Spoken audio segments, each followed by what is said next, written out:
Hi, my name is Alex and I'm on the journey to design the most amazing life that I can have. I will do that by looking at each category of my life and improving one at a time. The category that I will be focusing on for now is work. I have done a lot of research and now I've set up a strategy to find my passion.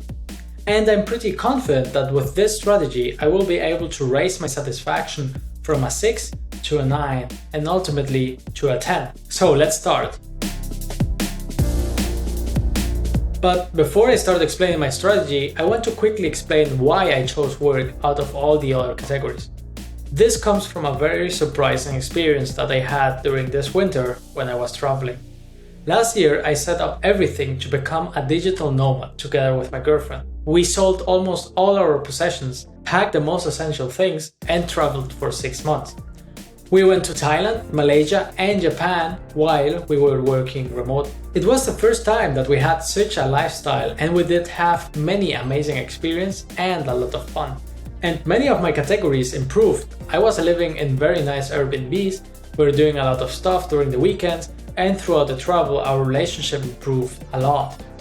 I was feeling that my life was significantly better. However, despite of that, I didn't feel much more happy. My overall life satisfaction did improve, but not as much as I had hoped. If before I felt my life was a 5, now I felt that my life was more like a 6.5. And I found this very confusing because I thought that doing all of these amazing things would bring me more happiness. After reflecting for some time, I discovered that the reason I wasn't happier was because of my work. I always felt that my work days were like a 5 or a 6. Work is the category in which I spend the most amount of time. So even if after work I have a great time, if I did not feel engaged and had fun while working, then my overall satisfaction that day goes down. Therefore, I concluded that work can be one of the biggest leverages to improve my life at the moment. And that's why I will be focusing on this category first. So, does this mean that I will need to switch jobs or change my entire career? If I'm not enjoying my work, then probably I need to find another one, right? Well, that's what I thought at the beginning too. But while doing research, I discovered that some people are able to enjoy their work much more by just changing relatively small things. One of the books that I read explained that people sometimes just don't enjoy 1 or 2 components of their work, and that reduces their overall work satisfaction. However, by changing those small things, they might enjoy their work way more. Additionally, in a course that I took, I heard about the idea of the attitude that you bring to your work. And that can also have a big influence into how happy you are while working. So, I've seen evidence that just because I don't enjoy my work at the moment, it doesn't necessarily mean that I need to change it entirely. Nevertheless, as I mentioned before, I'm committed to build the best life that I can have. And if I see that I need to make big changes, then I will do so. Because my goal is not just to find a good job. My goal is to find a career that engages and energizes me, in which I find meaning and purpose, and wake up every day excited, spending the majority of my day having fun and loving what I'm doing. I am deliberately pushing myself to come up with the most ambitious, amazing work that I can imagine. And in order to achieve that, I'm also not excluding the possibility that I might need to change company, or maybe even my entire career. However, before I explain what exactly my strategy is to find my passion, I want to quickly explain why I'm confident that I can find it.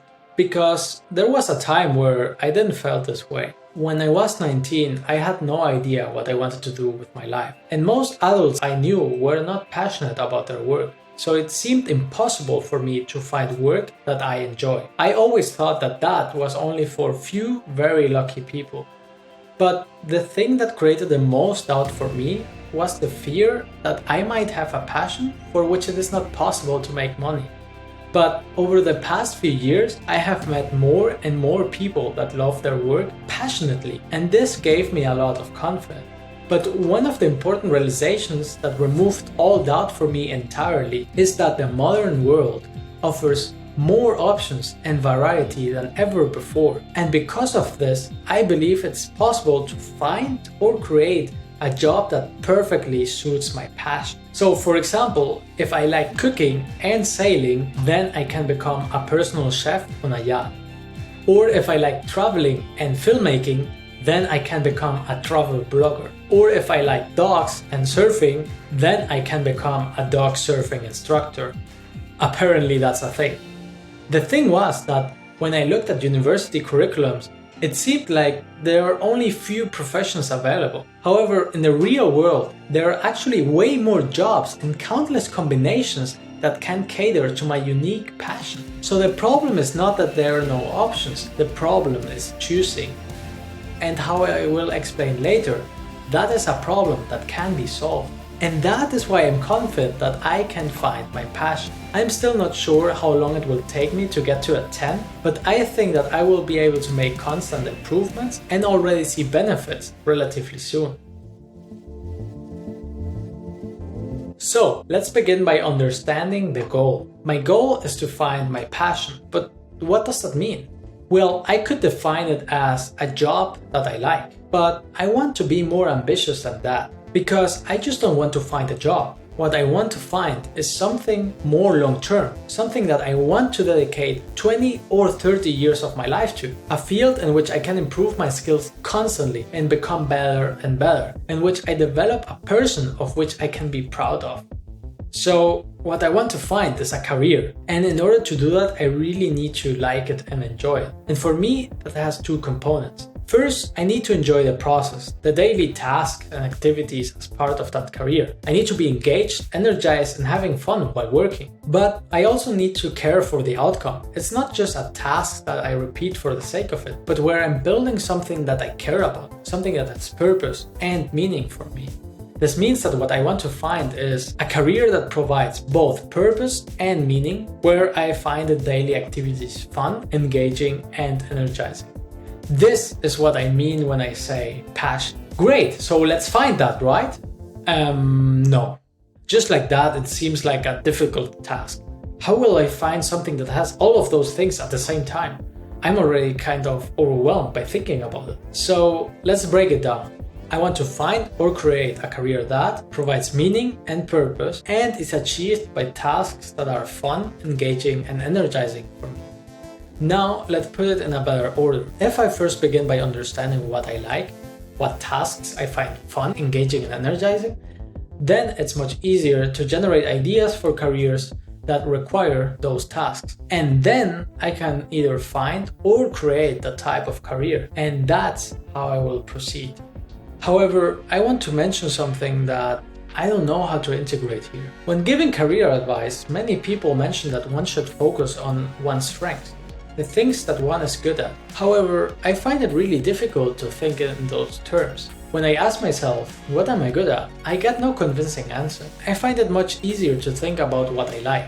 There, I get much more convincing answer. And then, when I think a little bit more about it, I notice that those are also the things that I am good at. It doesn't happen to me that I find an activity which engages and energizes me, but in which I am not good at. Therefore, for now, I am ignoring the question of what I am good at and just focusing on the things that I like. But what do you think? I'm very curious to know what you have to say on the topic. Write it in the comments, or if you agree with me, hit the like button.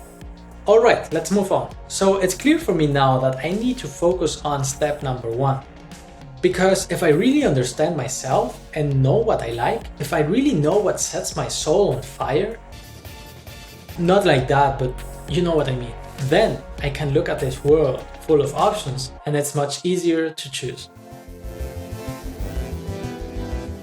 So, how do I find what I like? I've done a lot of research on this topic and thought long and hard about it. And I find it helpful to think of myself as a black box.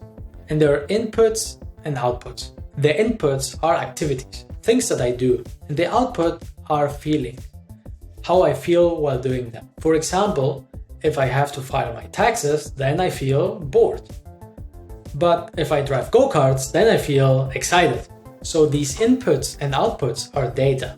And if I pay attention to this data, I am able to decipher the black box, which means I will understand myself and know what engages and energizes me, as well as what bores and drains me. So all I need to do is look at this data, and I can do that in 2 ways.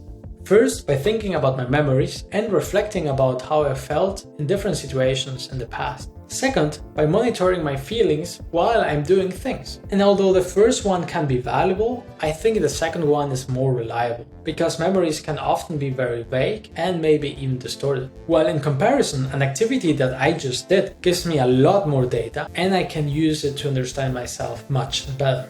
Therefore, I will set for myself 2 tasks.